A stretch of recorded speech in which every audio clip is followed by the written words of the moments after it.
Ang kapayapaan po ay minimithi ng bawat tao. In fact, peace is a universal and also a very personal desire. However, peace can remain elusive even to people who are already religiously active. In fact, sometimes it is their very religious activity that can take away their peace when they don't know which to prioritize. Ang patuloy pong paghahanap natin ng kapayapaan ay isang lifelong quest. But the Bible teaches us great ways to have peace. At yan po ang ating pag-aaralan ngayon, a great way to peace. Isang dakila, malaking daan tungo sa kapayapaan. Aming Diyos, salamat sapagkat kayo ay Diyos ng kapayapaan, ng katiwasayan. Nawa ay bigyan mo kami ngayon ng kapayapaan ng loob, ng puso, ng isip, at nang kami ay makapagtuon ng pansin sa inyo. At ganoon din, Panginoon, nawa kayo'y kumilos, mangusap. Kausapin niyo po kaming lahat at matanggap namin ang kapayapaan na gusto niyo naman at handang ipagkaloob sa amin. Turuan niyo kami, Lord, how to position ourselves in relation to you and in relation to your blessing so that we may enjoy a life of peace and so that we can be agents of peace. Speak to us, Father. Use your servant only as your instrument, but be the speaker. Continue to cleanse us, O God. Make us worthy of your presence because of your kindness to us, not because of our achievements. Cleanse us. Empower us. Speak to us. In the name of Jesus our Lord, we pray. A great way to peace. Sa Matthew 10, verses 26 to 28, meron po mga discussions about fear. But the following verses 29 to 31, gives us insight how to have peace. Are not two sparrows sold for a penny? Yan po ang sabi ng Panginoong Jesus. Yet not one of them will fall to the ground apart from the will of your Father. And even the very hairs of your head are all numbered. So, don't be afraid. You are worth more than many sparrows. At ang maikling katuruan na yan ay pagpalain ng Panginoon at maging source of great blessing to all of us. Now, what are the enemies of peace? Sa maiksing katuruan po na yun ng Panginoon na napakadalas na natin narinig, paulit-ulit na nababasa, ano ang mari nating madagdag pa na pagpapalang makukuha dyan? There are two great enemies of peace, and one of that is something big, like big fears. Malaking mga takot o malaking takot kung nag-iisa man yun, o malaking maraming takot. At ang conclusion po na ibinibigay ng Scripture, lalong-lalo ng mga katuruan ng Panginoong Jesus, is do not fear. Do not. Pag sinabing do not fear, it means that it is within your will to fear or not to fear, that you may choose to fear or not to fear. Deuteronomy 31:8, the Lord Himself goes before you and will be with you. He will never leave you nor forsake you. Do not be afraid. Do not be discouraged. Habang ang original na kausap at tinutukoy dito ay hindi naman tayo at mga tao na nabuhay nung matagal na, hindi naman nagbabago ang Diyos. At ang ibinibigay niyang pagpapala noon ay maaari pa rin niyang ibigay ngayon. Ang mahalaga lang, ipwesto natin ang ating sarili kung paano nakapwesto yung mga taong pinagpala niya noon at makikita natin na hindi naman imposible na yung mga blessing na ibinigay sa kanila ay ibigay din sa atin. So one big enemy of peace is a big fear. Like, what is your fear in your life? Ano mga kinakatakutan natin na tuloy gumugulo sa ating isip, nagnanakaw ng ating tulog, ng ating kapayapaan, ng ating pamamahinga, at ginugulo tayo, bagamat wala namang dinadawang mabuti, at hindi naman nalulutas ang mga pinoproblema natin sa buhay. Pero may kakambal po yung something big na yan, and it is something small. Another enemy of peace is little trust. Ang mga tao ay may malaking takot, at pagkatapos ay may maliit na pagtitiwala sa Diyos. Pag pinagsama mo ang dalawang ito, siguradong gulo. Siguradong gulo ng isip, gulo ng espiritu, siguradong magiging sleepless nights, troubled days, worried existence, little trust. So the main message of Matthew 10:29 to 31 is encouragement for people to have limitless trust in God. At yan po ang binibigay ng Panginoong Jesus sa solusyon sa ating mga takot. Hindi niya sinabing ibibigay ko lahat yung kailangan mo, ayan, nakaipon na sa iyong harapan, palalakasin kita, payayamanin kita, bibigyan kita ng sa sandalan ng tutulong sa iyo. Ang sinabi niya, magtiwala ka. Tulad ng umaalingaw sa Isaiah 41 verse 10, so, do not fear, for I am with you. Do not be dismayed, for I am your God. I will strengthen you and help you. I will uphold you with my righteous right hand. Sabi, ako naman ang kakampi mo, ako ang magtatanggol sa iyo, ako ang tutulong sa iyo, nandito ako lagi, anong dapat mong ipangamba? And Romans 10:11 echoes this, anyone who trusts in Him will never be put to shame. Once more, Isaiah, verse 16 of chapter 28, So this is what the sovereign Lord says. The one who trusts will never be dismayed. Pero may condition po na naging napakalinaw sa James 1:6-8. But when he asks, he must believe and not doubt. Because he who doubts is like a wave of the sea, blown and tossed by the wind. That man should not think he will receive anything from the Lord. He is a double-minded man, unstable in all he does. So nandyan po nakalinyang napakarami mga verses na nagsasabing magtiwala. Kaya ka naguguluhan, kaya ka naliligalig ay dahil minamalaki mo ang iyong problema at minamaliit mo ang Diyos. Ganun lamang, arithmetic ng lack of peace. Pinalaki ang problema, pinaliit ang Diyos, pinaliit ang pananalig, pinaliit ang mga pangako at ang magagawa ng Diyos. Sabi, hingi ka ng hingi ng kapayapaan, hindi ka naman naniniwalang tatanggapin mo nga yan, paano mo matatanggap? Because, really, it's in the mind. Pag sa iyong isip, dito ka magkaroon ng kapayapaan at manalig, magkakaroon ka ng kapayapaan because many things happen in the mind. Let me substantiate that. Pag nagselos kayo, alam ba, meron kayong asawa, mahal sa buhay na malayo sa inyong piling, at nakaisip kayo na meron siyang kasama, meron siyang kalong-kalong, meron siyang kaulayaw, sa isip nyo pa lang yon, pero nagiinit na yung tenga ninyo at tumataas na inyong presyon at galit na kayo. Pero ang totoo, wala naman pala siyang ginagawa, pero dahil inisip nyo na, nangyari na doon, naging totoo na. Mas malalim at mas makapangyarihan na realidad yung nasa isip natin kaysa yung nangyayari sa ating harapan. Kasi kung minsan may nangyayari na nga sa harapan natin, aktual, pero dahil hindi natin pinansin, hindi naman tayo naapektuhan. Kaya kung minsan, naglakad ka ng naglakad doon sa isang madilim na daan, hindi mo kasi alam na maraming ahas doon, hindi ka naman talaga natuklaw at hindi ka naman natakot. Pero yung nag-i-imagine, may ahas yata dito, baka may ahas dito, kahit wala, natakot na siya. Ang reality is what is inside your brain. So ano po ba ang nasa loob ng isip natin? Na ang Diyos ay makapangyarihan, maibigin at mapagtitiwalaan? O ang nasa loob ng isip natin ay yung mga pinoproblema natin sa buhay?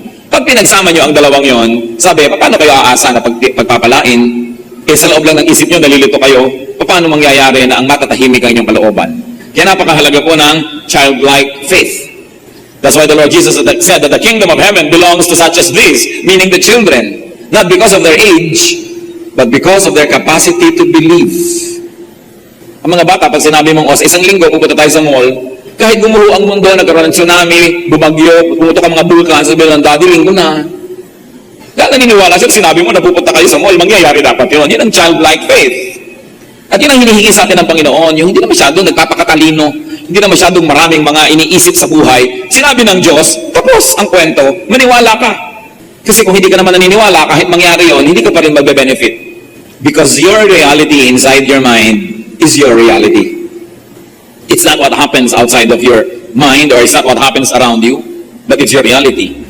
Kaya yung mga may asawa na iniisip na pinagtataksilan sila ng asawa nila, sa sa hindi, dahil iniisip na nila, nangangayayat na sila, namang problema na, nagagalit na. Yun naman, pinagtataksilan at walang kamalay-malay, sarap na sarap pa rin sa buhay, may gana, tahimik na tahimik. Kasi hindi niya alam. So what is reality? What is reality is what you know and believe in. That is your reality.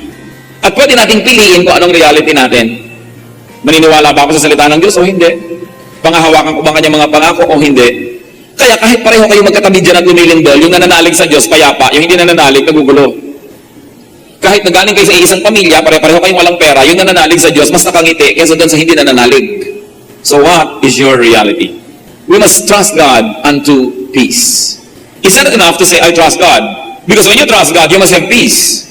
So you trust God to the point of having peace because you trust enough.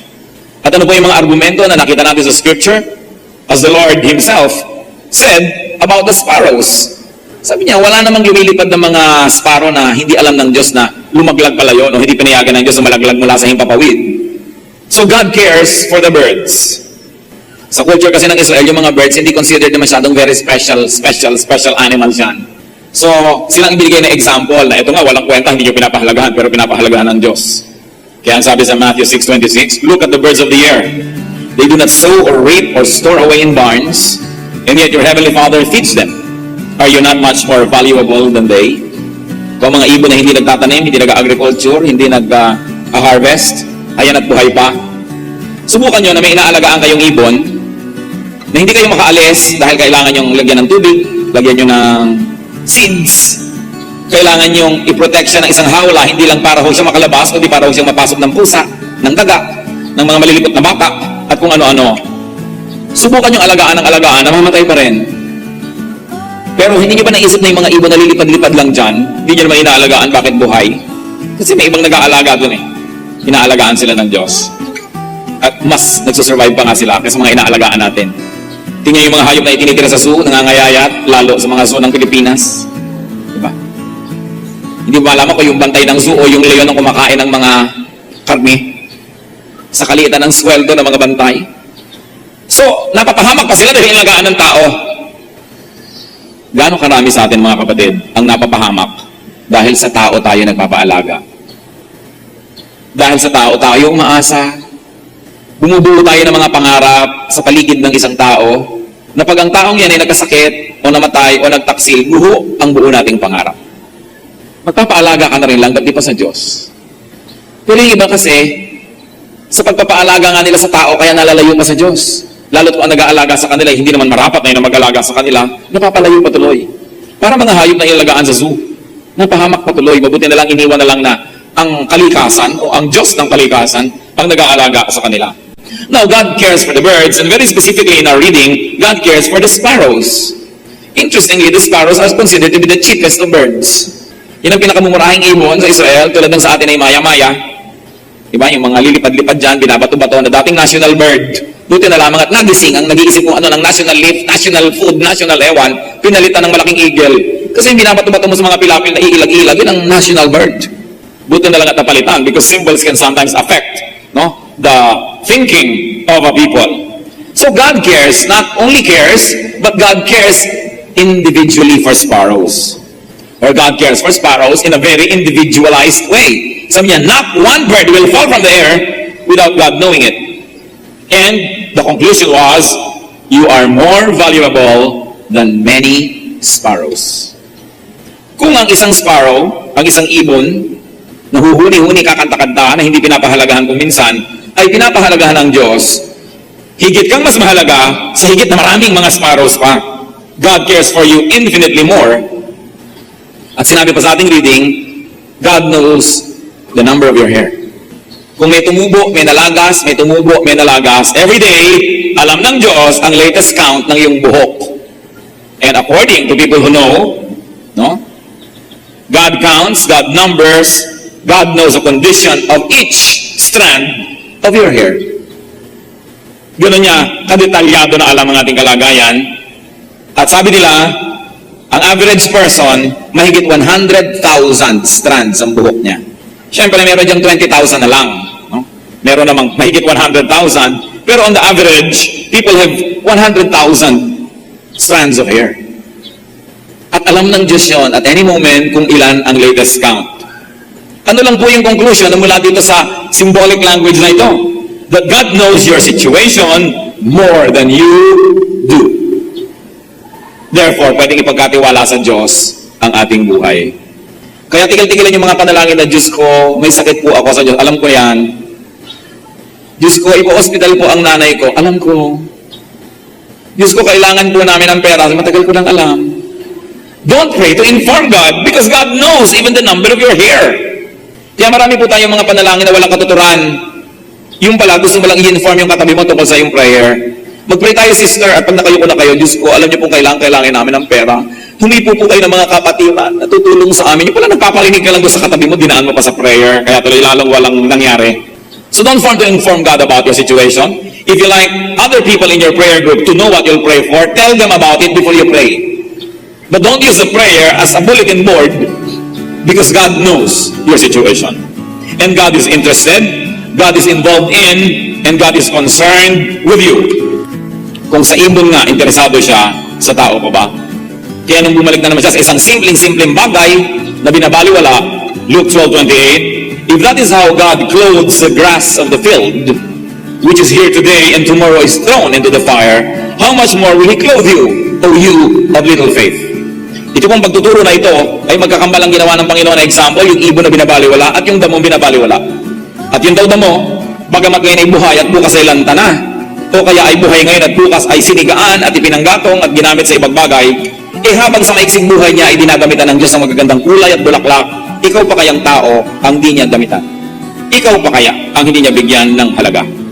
So pag pinagsama-sama po natin ito, ano ang dapat nating ma-develop? Is to trust God unto peace. It's not enough to say you trust God, but you ask yourself, does my trust bring about peace? Because if it doesn't, therefore you don't trust God enough. And knowing God can already be the beginning of the solution of our situation, because we can even ask God to increase our faith. Even the disciples asked Jesus to increase their faith. Ang mahalaga lang, nalalaman natin kulang yung faith ko, Lord. Hindi tayo nagmamagaling na akala mo alam na natin lahat at napakalakas na ating pananalig. Pero pag sinabi natin, Lord, increase our faith. I like to trust you more.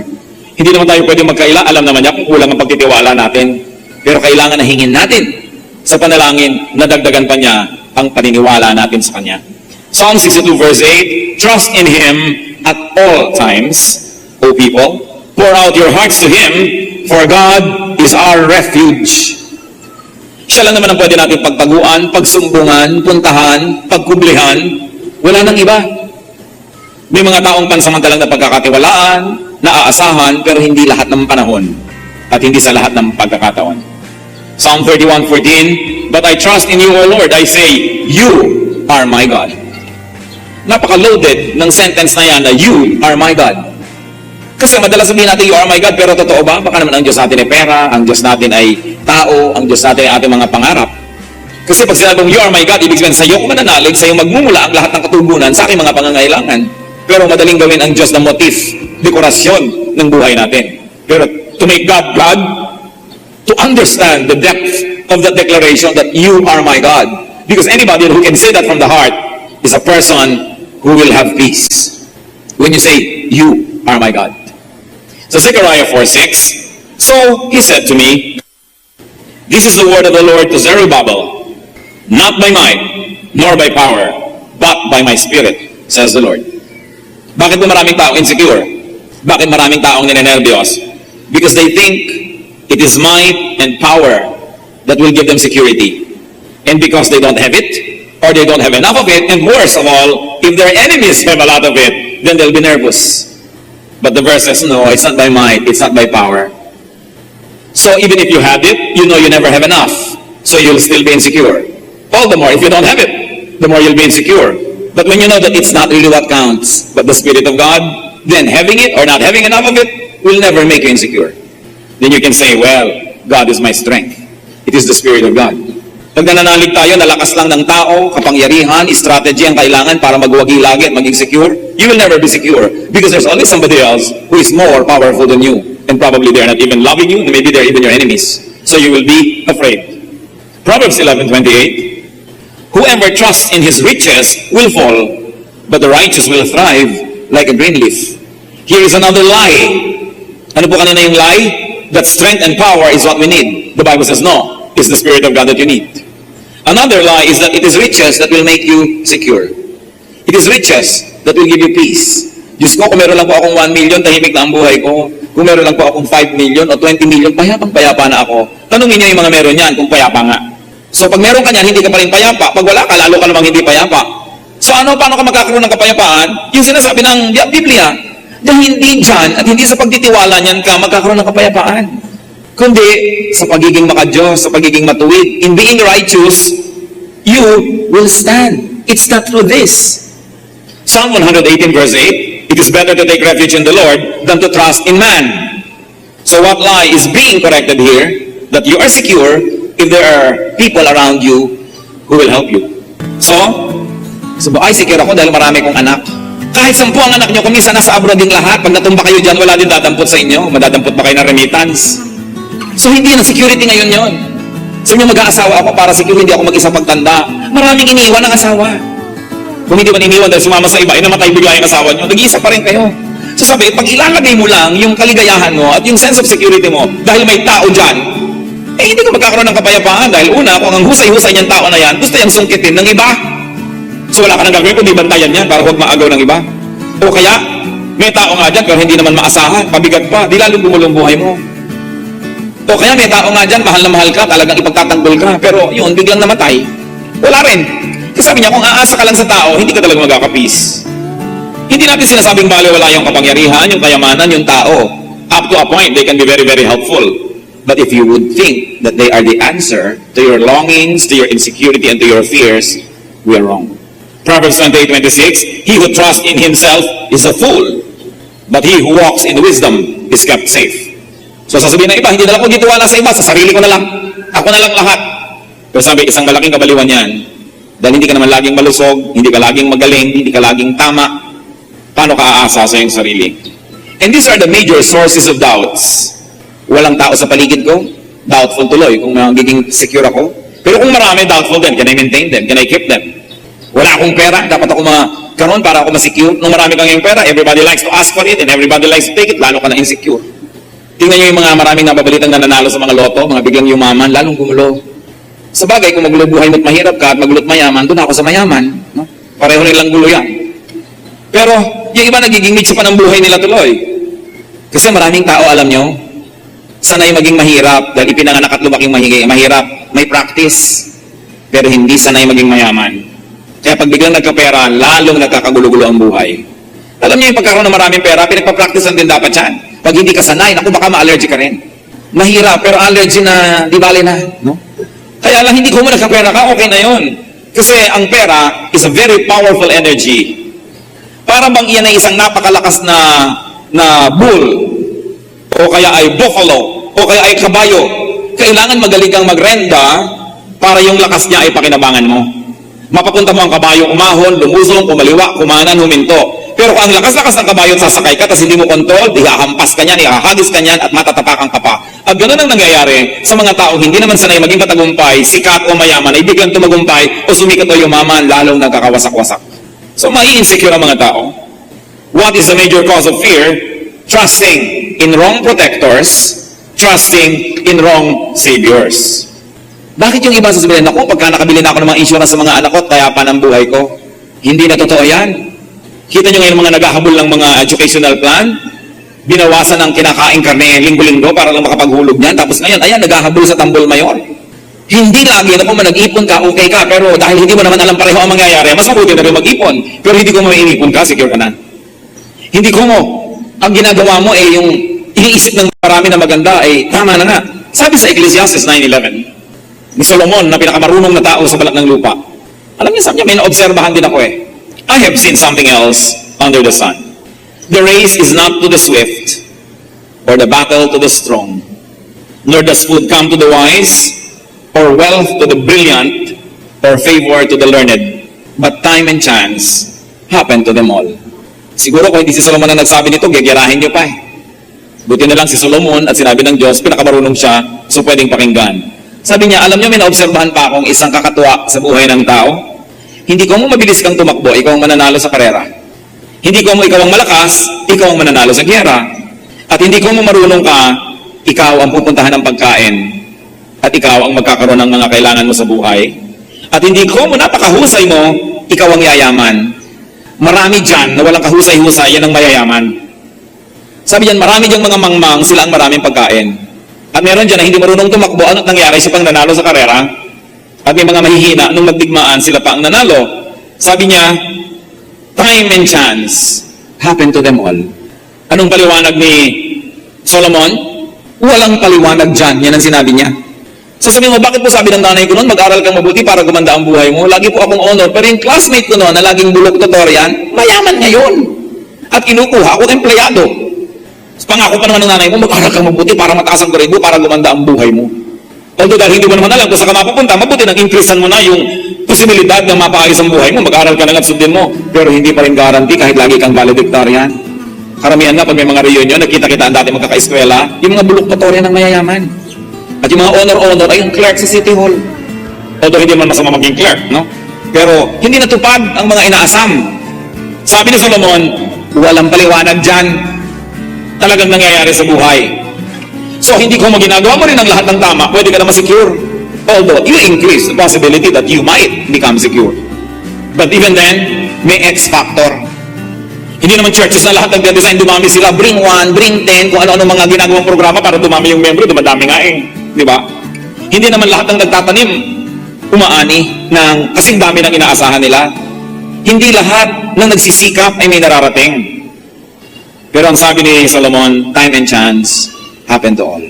Ibig sabihin, kung gusto kang pagpalain ng Diyos, walang makakapigil. At kung ayaw ka naman pagpalain, walang makakapilit. So gusto mong makatiyak-tiyak sa buhay, Sa Diyos ka magpalapad ng papel.